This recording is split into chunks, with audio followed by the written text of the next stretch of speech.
We are live from Ninth Soccer and Coffee in Northeast Minneapolis for playoff Post Loons presented by Ninth Street Soccer and Coffee. What's going on? My name is Jeremy Rushing. Unfortunately, we are here to break down a 3-1 playoff loss for the Loons. They bow out to Portland in Providence Park.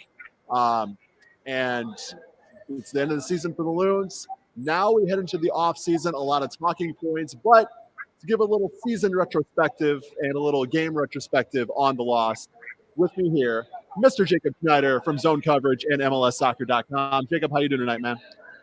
Hey, Jeremy, how's it going? I'm fine. I had a great time watching that game, but I'm sure there are a lot of people that are going to be tuning in here that don't have the same feeling as me. We had two great games of soccer today, two great games of soccer yesterday. MLS playoffs are a special time for everybody involved, and I'm fortunate enough to be able to cover them, to be able to work in this, and for me, it's just a joy. It's an unfortunate loss for Minnesota, but I'm thrilled to see Portland thriving under Gio Savarese, and Sebastian Blanco just put on a clinic tonight. It was fascinating. It was champagne football from Sebastian Blanco. It was fantastic. For sure. Yeah, and before we get into breaking down the game, before we get into giving our three things, want to let you know that if you're watching on YouTube, give us a thumbs up, give us a like, drop a question or comment in the stream, in the chat. We'd love to respond to those as we get moving along here. If you're watching on Twitter, if you want to help us out, give us a like, give us a retweet, and let us know that, or let your friends know that Post Loons is live here from Ninth Street Soccer and Coffee. So, Jacob, as you mentioned, it is a playoff loss for Minnesota United, although it is nice to have playoff soccer to talk about and to think about and to, get prepped and ready for. So that's actually where we'll get started with our three things here. I'm going to go ahead and give mine. My first one is body language, body language, body language. The second half, as that onslaught sort of progressed for Portland, you saw the shoulder shrug from Minnesota quite a bit. You saw some standing around, some walking, not a huge sense of urgency. I don't want to use the term gave up because that is too intense, too strong of a term, but you can definitely tell that sense of urgency and that intensity really just wore down in the second half, and there wasn't much of a response from the Loons to what Portland was able to put together offensively in the second half. Yeah, I can agree. I think Minnesota they didn't look the part, and I think when you don't look the part, you don't feel the part. When you don't feel the part, you don't get the result. Thing number two, for me, Portland was due. I mean, Portland is too good of a team to kind of rack up this trend against Minnesota United that they have. No disrespect to Minnesota, obviously. They've done well and have earned those wins and those results that they've gotten over the Timbers. But, when you're Gio Savarese and you have the horses on the field that you have and you have the pedigree that you have, if you go 7 unbeaten, seven without winning against a team like Minnesota, you're due for that win, and that win is going to come around. Unfortunately for the Loons, it came in the playoffs, but for Portland, it was a well-deserved win and one that I think was the other shoe was about to drop at some point, and tonight was the night. Yeah, no, I can agree with you there, Jeremy. I think I told you in our pregame Twitter Spaces that it's very difficult to find a result against one team 3 times in the same season. It rarely happens. We see teams play each other 3 times during a season. That's not unusual. But one team winning or getting a result all 3 times, very uncommon. Portland was the better team tonight. The result is deserved. And I think you move on from here and figure out what's next. This is calling back to sort of what you mentioned right at the beginning here, Jacob. Playoffs equals fun. There's something about when your team is in the playoffs and you wake up in the morning with that feeling that, okay, we got a playoff game today. It's sort of on your mind as the day goes on, that preparation, kind of getting up for a game like that. It's so much fun to have. And there are a lot of clubs in MLS right now who would kill to be in the position that Minnesota United has been in over the last 2-3 seasons. Looking at you, Chicago Fire. Right?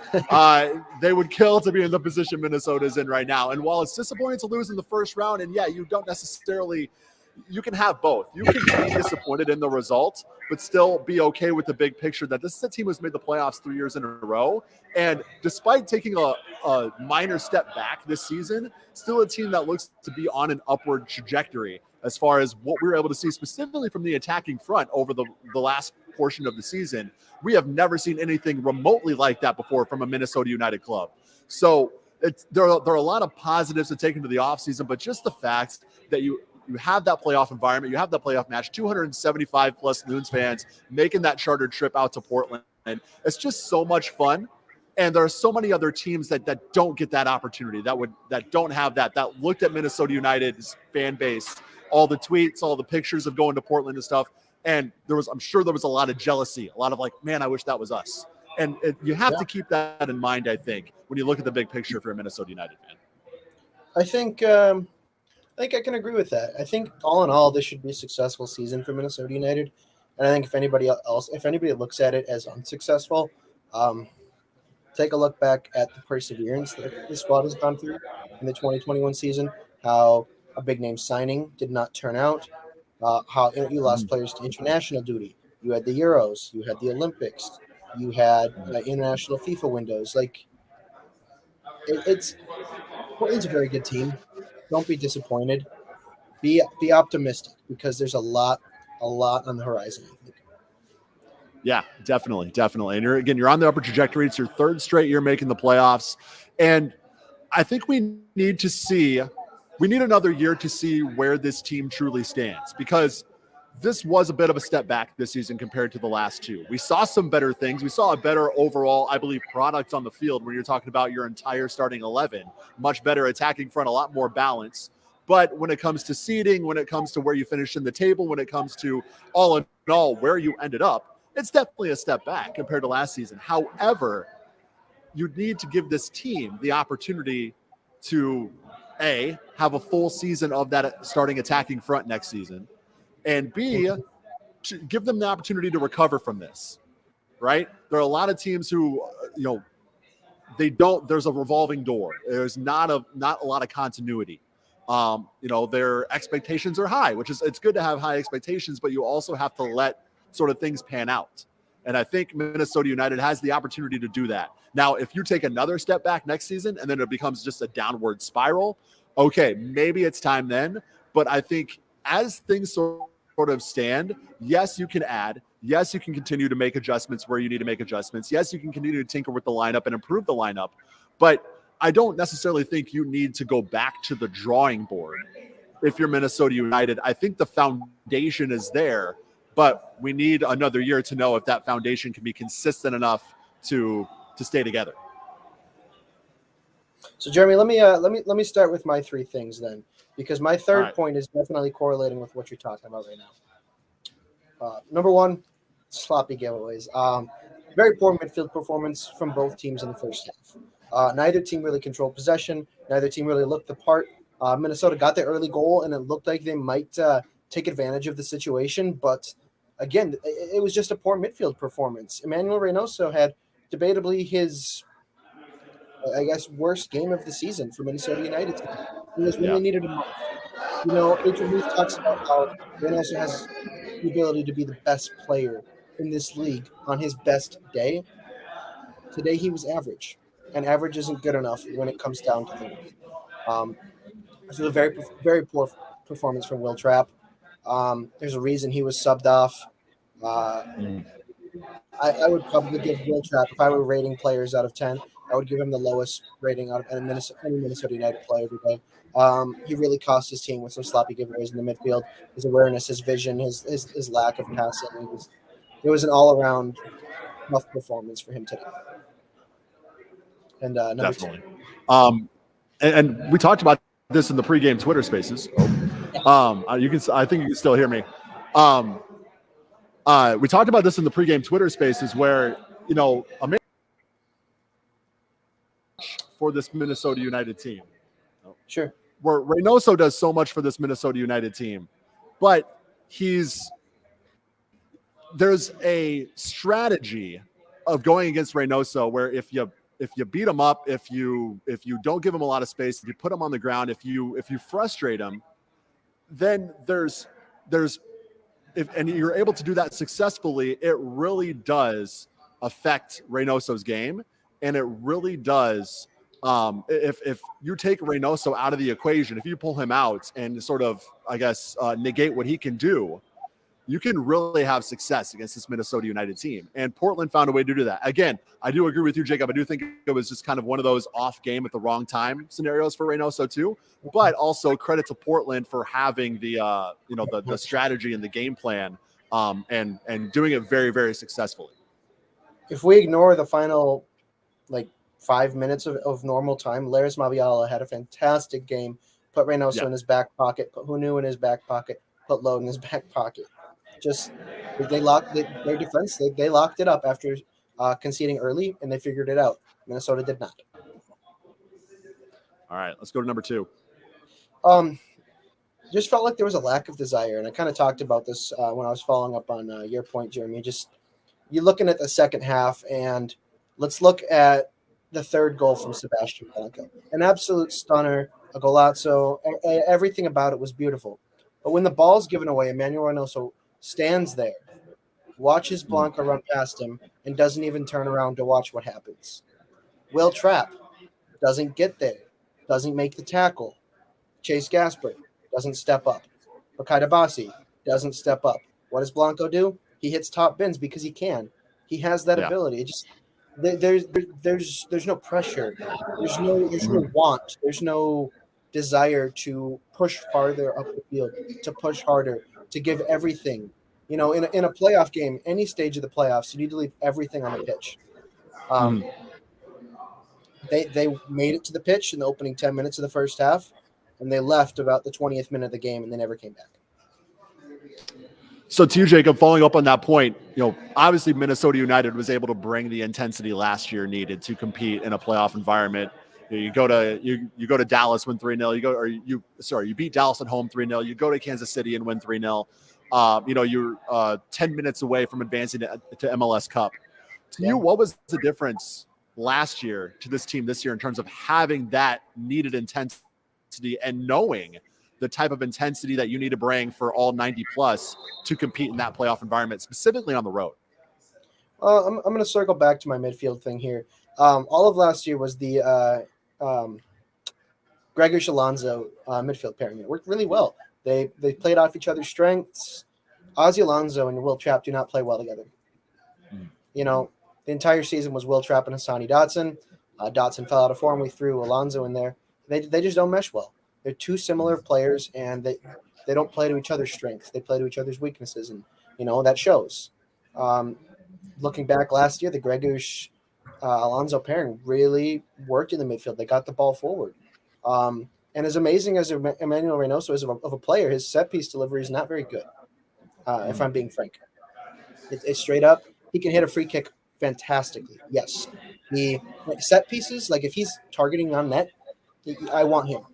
But if I'm kicking corners, if I'm delivering the ball in the box, his delivery is just it's not been good lately. And that's an area where Gregorish was really solid for Minnesota last year. And you also have to look at Kevin Molino. We replaced Kevin Molino with Franco Fragapane, who's been wonderful, but he's not Kevin Molino. Prime Kevin Molino in his best is one of the best players in the league. And there was just a sense of belief they could do it. I don't think anybody trusts in Adrian Mood up top right now. There seems to be a lack of belief in getting the ball to him or trusting him to get the ball to you. He holds up the ball well. He'll draw away defenders like he did on the first goal. But it just doesn't feel like this is a cohesive unit. It feels like we have a bunch of good players and no one meshing besides 1, 2, maybe 3 people. All right, and number 3. Listen, there's going to be an off-season overhaul. Adrian Heath's contract is up, but there is an option for 2022. Jeff Ruder of The Athletic reported that the Loons have indeed picked up that option. But we go to players. I've got this written down, so just give me a sec. Loons have options for they're out of contract, but they have an option for Juan Agudelo, Fernando Adi, Brent Coleman, Yuka Raitola, Will Trapp, and Adrian Zendejas. And I think the only person who I would bring back is Brent Coleman. I think the Loons need to let Will Trapp go. I think a midfield overhaul is needed. Jan Gregush is gone at the end of the season. A DP slot will be opened if Will Trapp leaves, if Ozzy Alonso is not picked up, because Ozzy is officially out of contract, along with Ethan Finn, who unfortunately missed today's contest with a concussion. So, looking at starting players who could be gone next year, it's Ethan Finley, Ozzy Alonso, Will Trapp, and then the bench role players of Agudelo, Adi, Coleman, Zendejas, and Riddle. You know, it's look at that list. I don't know if any of them are worth bringing back besides Coleman because he's a cheap, reliable defender. He's a local story. He meshes well with the team. He's a long-serving player. I think it might be time to do a midfield overhaul. And you've got Hassani Dotson, who could be a cornerstone piece. We still don't know a lot about Joseph Rosales. He looked good today. I mean, he didn't do anything wrong, really. I don't know if he did anything great, but he looks fine. I want to see more. These bench cameos aren't good enough to figure out anything about a player who we came into the league. We know nothing about him either. So it might be time to just overhaul that midfield. Something new. Bring in a new defender. Splash the cash. It's reported that the Loons are going to be bringing in a Brazilian striker. So it's time to maybe test the bank because if you look at the teams who are winning, besides Colorado's an anomaly. They're an anomaly. They're splashing the cash. And we know that Etherton Unu didn't work out this season. It's possible he comes back and has a good season next year, but based on his performances, I wouldn't count on it. So it might be time to look and overhaul this midfield, maybe test the defense, look and bring in a new number 9, and go from there. It's also safe to say at some point Franco Fragapane's pockets are going to be a little more full than they are right now, making a little bit more than that $170K he's pulling in currently. But to you, Jacob, he might lose that when it's fined by the league, though. Yeah, exactly. After that tackle? Exactly. Can't find much value better than that, to be honest. But anyways, so you kind of alluded to this in your response, but where do the Loons need to add? Not necessarily replace what they may not pick up option-wise, what they might lose, but where do you think they need to add to sort of take that next step and get up into that upper echelon of the Western Conference? It is of my opinion, strictly my opinion, that Jan Gregush should have been a starting role player throughout the entire year. Everybody had a tough first 4 games of the season. Nobody looked good. It was really frustrating for him. I know he suffered some injuries too. I think he's a Europa League caliber 6-8, wherever you want to play him, whatever, he can do both. But he's gone after the season. He's going to be gone. And now you have to look and replace.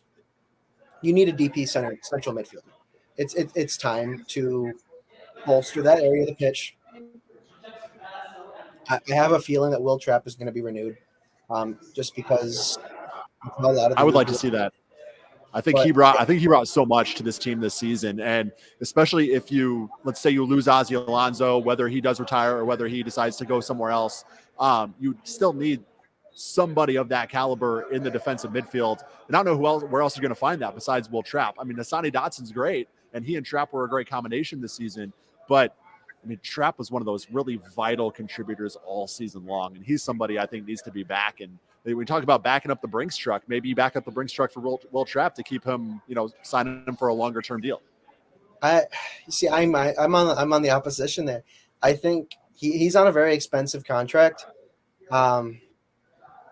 I don't think he's worth it. I don't think he's a player who brings anything more to this squad than what we already have in our midfield with Dotson and Rosales. I think Hassani Dotson is on par with Will Trapp. I think Joseph Rosales probably has the ability to be on par with Hassani Dotson given a little more time. I think you need to splash the cash and really bring in somebody who is a rock there. Like, you need to bring in a prime 25-year-old Ozzy Alonso or Diego Chara, somebody who can perform for 10 years at that level. And I don't think Will Trapp is that guy. I think moving forward, too, it's going to be tough because Ethan Finley is one of the nicest and most genuine footballers I've ever had the pleasure to meet, to work with, to interview, to talk, to just chat. He goes out of his way to ensure that he gets to know you as a media member. But he's out of contract, and I don't know if Minnesota brings him back. I'd love to see it just because I know how good of a person he is, and I know he can provide some opportunity off the bench. But again, he's on a little more of a he's on a starting caliber contract, and he's not going to be a starter for this Minnesota United squad anymore. So that's another tough situation to look at. Where we go from here, it's going to be an off-season overhaul, like my third point said. Looking back, we'll talk a little bit more about the offseason in just a minute, but looking back at this season specifically for Minnesota, there's a lot of difference in opinions. No surprise there on how this season panned out for Minnesota. As we mentioned, they did take a little bit of a step back. They showed a lot of good things. They did overcome some adversity when it comes to injuries. You lose the first 4 games of the season, but you still end up making the playoffs. There's a lot of lenses to look at this season in. What lens are you looking at it in? I don't necessarily want to tell you to give it a grade, but how do you perceive this season for Minnesota United, given the first round exit and just given the entire season as a whole? I like I said at the beginning, they came out, they persevered a lot, they had a lot of adversity, but I also think when you're making these big name signings, when you're bringing in individuals who you think will benefit the team, we need to do a harder look because Minnesota needs to do a harder look, not we. Minnesota needs to do a harder look because it hasn't worked out, and they're spending a lot of money on a player like Adrien Hunou. They spent a lot of money on a player like Wanchope Avila. They spent a lot of money bringing in past strikers who just haven't worked out. Having a striker is pretty dang important, Jeremy. Someone who can rely on, who scores goals. It's interesting. I think if I were to give it a letter grade, I'd give it a solid B. And for me, a B is fine. You were fine this year. You didn't exceed expectations. You met them. You made the playoffs. You made the first round exit. In this league, though, to be the best, you have to exceed expectations. I don't think this Minnesota United team was ever going to be able to do that, just based on recent performances, based on the character and the personnel of some players. I think this first round exit, in my eyes, was expected. There was a stat that our friends at the Dummy Run podcast put out. I know we talked about this on the last podcast, but I do want to talk about it here now that we're looking at the season in the rearview mirror now. When at least 3 of the front 4, so that includes Emmanuel Reynoso, Franco Fragapane, Adrien Hunou, and Robin Lod, when at least 3 of them were able to start at the same time in a match, Minnesota United, if you were to take the points that they gained in those matches, the points per game, and you extrapolate that out through the entire season, they would have finished second in the entire league with those when you extrapolate it out like that. Yeah, behind the Revs. Is that enough to sort of take and look ahead and say, okay, full season of this front 4, we're good. We'll be close to the top. This is optimistic. Is that enough optimism to say, okay, this team is still on the right path? Because you mentioned an overhaul. So when it comes to that specifically, well, how do you feel about it? I guess I don't exactly know how to ask the question I'm asking, but I get what you're saying. When this front 4 is together, is that enough optimism to look at if you're a Minnesota United fan and say, okay, we just got unlucky. They weren't able to start in a lot of matches at the same time, international duty, injuries, whatever. If you sort of are fortunate next season, you get the reverse side of that coin next season, and these guys are able to start 15, 20, 25 plus matches together. I mean, do we expect to see those results extrapolate in the way that the statistics would lead you to believe? No, no, not at all. I don't think. When I say overhaul, I mean you're going to get rid of a lot of your bench. You're going to get rid of probably 2 on and off starters and possibly a third. You've got Alonso and Finley, who are 2 MLS veterans, completely out of contract. Then there's 1, 2, 3, 4, 5, 6 players who are out of contract but have an option for the club to pick up. That could be up to 8 players right there. If you decline every option and don't bring back Finley or Ozzy, that's 8 players. I think Adrien Hunou deserves another opportunity in 2022. Yeah, 2022. I had to think for a second there. because like I mentioned, he came into a new league in the middle of an ongoing pandemic. He Yeah. doesn't speak the language fully. He's getting there really well, but it's not fluent by any means. It's a new place. You don't have your family with you. You don't have your friends. It's a scary big jump. A lot of players adapt well to that type of thing. It's fair to say that maybe he didn't, and maybe 2022 is a different season. He's a league-owned striker. You brought in a league-owned striker, and you paid the money for him. They obviously saw something. You just have to hope you see it in 2022. But like I mentioned, they're also it's rumored. The Pioneer Press reported that Minnesota United is chasing after a young Brazilian striker from the second division.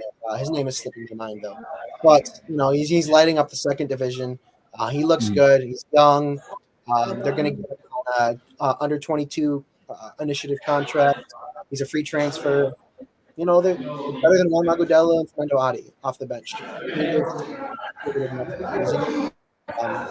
Even if he becomes a starter over a new, then you've got a league-owned caliber striker off the bench. There's optimism to be had, but I also think it's warranted frustration for fans right now because of how things haven't.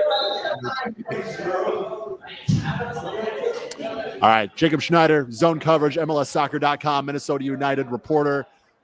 You've been so great to us all season long, Jacob. I appreciate it. I know you and your sister are hanging out watching Christmas Chronicles, so I'll let you get back to it. And I'm sure we'll have you on to talk about everything going on in the offseason for the Loons as we move forward. Thank you so much, man. Appreciate it. All right, cheers, Jeremy. Good luck with the rest of the show. All right, Jacob Schneider, zonecoverage.com. Now I want to bring in the man possible for making a lot of this happen on Post Loons this season. I'm going to scoot over, give him a little room on the camera here. It's Derek Swanson from 9th Street Soccer and Coffee. Derek, how you doing, man? Doing good, Jeremy. How you doing, man? I'm good. So you have been the title sponsor for Post Loons all season long. Thank you so much for helping us. We love you guys. Being a great partner with us.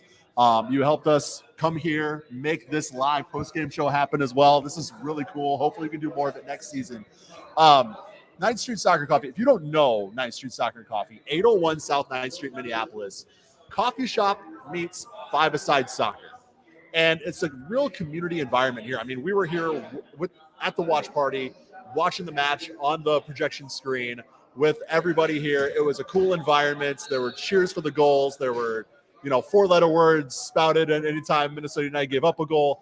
But it's really that soccer community that you guys are bringing together here in the Twin Cities. And that's so awesome to see. And that sounds like that's been the mission from day one for Ninth Street. Yeah, we're so excited that you guys came out tonight. So thank you, guys. Thank you, Jeremy, and just all that you've done promoting us. We appreciate it. It's been a lot of fun. And as you can see tonight, it's just been so cool because we've had so many different cultures, backgrounds, represented here. And that's so fun with what's going on the fields, with games going on, being able to support Minnesota United, also, supporting other games and teams and leagues locally. And so it's been a lot of fun to just build that community. So for those who don't know 9th Street, I sort of gave the cliff notes here, but if you could kind of dive deeper into that, what was kind of the deciding factor, what sparked the idea for 9th Street Soccer and Coffee, and kind of what is your goal? What is your mission in the Twin Cities Soccer? Yeah, the whole thing is that we wanted to bring people together, right? The idea that we could provide a place, in a time where we're so divided, we're so distanced, we're not able to do things over the past couple of years that we usually liked. And, we lived in a pretty divided world. And so having the ability to bring people together, whether it's soccer, whether it's coffee, whether it's a game, whatever it might be, it's been just a joy to facilitate that. And, when you can get people together, kick around a ball, drink some chai, drink some coffee, whatever it might be, and kind of just do life together, it's pretty amazing what can happen, Yeah, absolutely. So we got the Galazzo brew right here. I have this at my house. I need to order a new bag because I'm going through it like crazy, man. This has gotten me. I told Derek a story that my daughter had the sniffles a couple days last week, so a couple late nights, and so this stuff was getting me through, man. And this is awesome. So it's the Galazzo brew from 9th Street and our friends at Dogwood Coffee. Correct. Talk a little bit about this specifically, how it came together, and where people can get it. Yeah, it's great. You can buy it on our website. Links are in our social media, which is great. But, we wanted to do something that represented some of the cultures that come together and play on the field. So this is a combination of a Wash Colombian and an Ethiopian bean. Wow. That we have people that play on the fields that are of that background, and so we came together with Dan and Ben and the crew over at Dogwood. They just happen to love soccer as well. All their kids play it and all that stuff, and so we've connected with them. They've helped us a lot in getting stuff started here, and so we just started to dream up what could we do. And we did a little poll to see like on different names, and Galazzo was the clear winner, which was really fun. And we hope that it does bring a little bit of spark of joy to everybody's day, which is fun. Yeah. It's good stuff, man. So check them out on social media. I believe if you go to their Twitter or Instagram at 9th Street MPLS. Wow. You click the link in bio, and that's where you can get yourself some Galazzo from 9th Street Soccer. If somebody wants to get in contact with you, get involved, just learn more, how can they do that? Yeah, we're really excited. One, hopefully it's looking like we're going to be opening the coffee shop here in December, which is amazing. That's new news. Which is exciting. So definitely once we have the coffee shop open, stop in, try a cup of Galazzo. And then also, you can follow us on social media, but then if you want to come play pickup, that's our big thing is come play pickup. We offer pickup 6 out of 7 days of the week. It's $5, right? It is. We actually raised the price to $6. It's all good. Sorry. No, it's all good. We raised it to $6 over the winter, but that's okay. It's cool. So we have it every day a week. We have we're bringing back women's only is coming back here shortly. We also do free Saturday mornings. We want to make it that anybody can come and play. You don't have to, if you can't afford it, there's options for you to come and play on Saturdays. But there's plenty of time that you can come and just enjoy, be part of the community here and create something special with us. Support a group of people who really are dedicating their lives right now to supporting the Twin Cities soccer community. 9th Street Soccer and Coffee at 9th Street MPLS on all social media, 9thstreetmpls.com for all things 9th Street Soccer. Derek, thank you so much for being part of Post Loons this season. It's our pleasure. Thank you for bringing me out here to do the playoff. This is awesome. Feels like a real professional post-game show. It's amazing. We're even gonna figure it out even better next time. Exactly. All right. Derek, thank you, man. Appreciate it. Soccer and Coffee. Thank you. Again, check him out. 9thstreetmpls.com. Cannot thank these guys enough and appreciate these guys enough. All right, let's get into these questions and comments that you guys have been leaving all show long. If you have a question or comment to leave, drop it in the chat on our YouTube channel. If you're watching on Twitter right now and you want to leave a question or comment for the Q&A, you have to go to YouTube. So go to YouTube, search Post Loons, search 10,000 Pitches. We're not cool enough to have our own YouTube URL yet, so apologies for that. But drop those questions and comments in the chat so we can get to them as we move along here. We'll stick around for a few more minutes and answer those questions. Sarge kicked it off a little bit earlier, left this comment. Yellow cards hurt, no handball called in the box. Could have been the change needed, but all in all, team looked poor. It was just that lack of playoff intensity. That's what it came down to. It's another level in the playoffs. It's one thing to bring it during the regular season, and that's applaudable. That's applaudable. But it's a whole nother thing to bring it in the playoffs. There's a different atmosphere, a different intensity, especially when you're going to a place like Portland, like Providence Park. You need to go in there with the eye of the tiger, I guess, for all 90-plus minutes. And you need to be able to overcome adversity, too. Every team faces adversity in the playoffs. I mean, look what happened with Philadelphia. They scored a 99th minute goal to win, like the 2 seed, and they're even facing adversity. So, Sarge, I completely agree, but I think it comes down to having that mindset, having that focus, and having that intensity the entire game. And when the chips started to fall Portland's way, when the house of cards started to fall, you saw what happened. Minnesota United lost that intensity. They lost that step. They lost that sort of extra oomph that you need to compete in that environment, and Portland took full advantage. They looked like a seasoned playoff team. Portland did. Minnesota United did not. And that's a kind of counter to some of the arguments I've been making. There's one thing. Minnesota United are not a first-time playoff team anymore, right?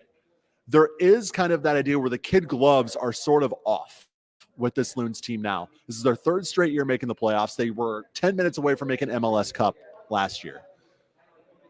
The second half performance that you saw tonight was not expected. I didn't expect anything like that. it looked like a team who was in their first playoff match, and that's that Minnesota United. They're 3 years running now of playoffs. You need to be able to know how to bring it in a playoff match. So that's where I'm at. Any more questions or comments, leave them in the chat. I'll stick around here for a couple more minutes. My final thoughts on the season are this. I kind of echo Jacob's sentiments, and there was a lot that went against Minnesota United this season, but we saw a lot of good. We saw a much more balanced roster. But I think this season we also saw what this team misses without, what this team has now or is now missing without Iko Para. And the reason why I said this is because this is the first year that we've really gotten a full season, or full regular season since 2019, right? When Iko Para was MLS Defender of the Year. This team in 2019 did not have that same attacking quality they have now. They had to rely on their defense. Now you have the attacking quality, and you're missing that one defensive figure who really held things down on the back. And we've seen cracks in that Minnesota United defense all season long starting to form. And I think the dam kind of broke tonight. Now the question is, what do you do about it? I like the back line that Minnesota United has. I like Roman Metner, Michael Boxall, Chase Gasper, Bakayi Dabasi. I like all of them. But you have to find a way to up that quality and up that consistency in the back line. Because being that this team is more attack-centric, attack-heavy now, there is now more pressure on the back line. Because there's the likelihood of getting caught on counters, getting counters sprung on you. And when that happens and your defensive midfield is caught up, you need that back four to hold strong and hold steady. They did that in stretches this season, but they did not do that in stretches this season. And so that, to me, we've seen what this attacking front can do. We know what this team has in the defensive midfield. Yeah, the defensive midfield was disappointing tonight. Will Trapp and Ozzy Alonso both did not play well, but I think the sample size shows us that that's pretty solid moving forward. To me, it's all about stepping it up defensively. Because if you can get that other side of the coin, that fortunate nature of having that front four healthy and together for a large stretch of next season, I think you'll be fine in the attack. It's all about what happens in the defense. And a lot of that will be answered based off the moves that Adrian Heath and co make this offseason. All right, gang. Thank you so much for all of your support all season long for Post Loons. I mean, I think we only missed one game all season long for Post Loons. This is fantastic. It was a ambitious effort on my part. Definitely, learned some things from this experience in this first season of Post Loons, but I also learned that we have a huge community behind us at 10K. And I really appreciate that. The Twitter Spaces in the pregame was fantastic. This will be up on the podcast feed afterward, and we'll be doing, 10,000 Pitches podcast is still rolling strong all off season long as we kind of look back on Minnesota United season, the college seasons, the Forward Madison season, and then we look ahead to what's to come in 2022 on the lower league side, and of course MLS as well. Thank you all so much once again. That will do it for season 1 of Post Loons. I appreciate all the support. If you can leave us a thumbs up on your way out, that would be amazing. And we will catch you next year on Post Loons. But don't forget to listen to the 10,000 Pitches podcast every Friday. All right. Bye, guys.